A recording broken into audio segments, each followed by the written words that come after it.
তাহলে একটা জিহাদ প্রত্যেকটি মানুষকে করতে হচ্ছে, সেটা হচ্ছে আত্মার বিরুদ্ধে জিহাদ। যদি আপনাকে এর মধ্যে দুইটা কাজ আছে নিজের জন্য, আর দুইটা কাজ অন্যের জন্য।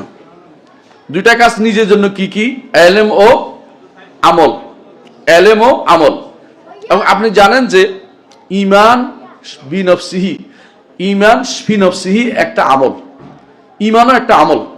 কারণ রাসূলুল্লাহ সাল্লাল্লাহু আলাইহি ওয়াসাল্লামকে জিজ্ঞাসা করা হয়েছে আইয়ুল আমালি আফদল, সবচেয়ে উত্তম আমল কোনটি? তিনি বলছেন ঈমানু বিল্লাহ, আল্লাহর উপর ঈমান আনা।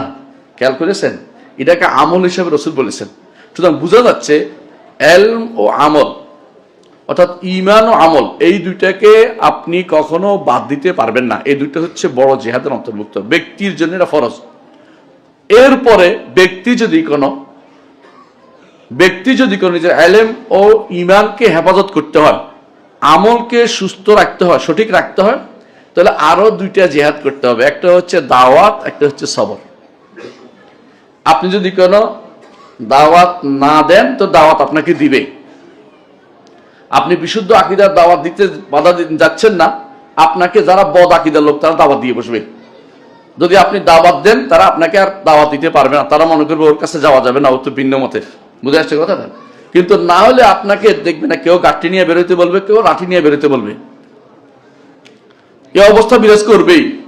আপনি যদি কোনো তাকে উল্টা দাওয়াত দিতে পারেন, দেখবেন তো সে বন্ধ হয়ে গেছে, বলছে না ওর কাছে আর উল্টা পাল্টা করা যাবে না। কথা বুঝতে পারছেন? এই জন্য চারটার মধ্যে দুইটা আপনি করবেন, নিজে অবশ্যই করতে হবে, আর দুইটা অন্যের জন্য করবেন, ওই দুইটাকে হেফাজত করার জন্য। ঈমান এবং আমলকে হেফাজত করার জন্য আপনাকে দাওয়াত এবং সবরে লেগে থাকতে হবে। এই চারটা জিনিসকে অবশ্যই আপনাকে করে যেতে হবে। এই জিহাদ থেকে কেউ মুক্ত হইতে পারবে না। এটাকে বলা হয় জিহাদ দিদ্দাল নফস।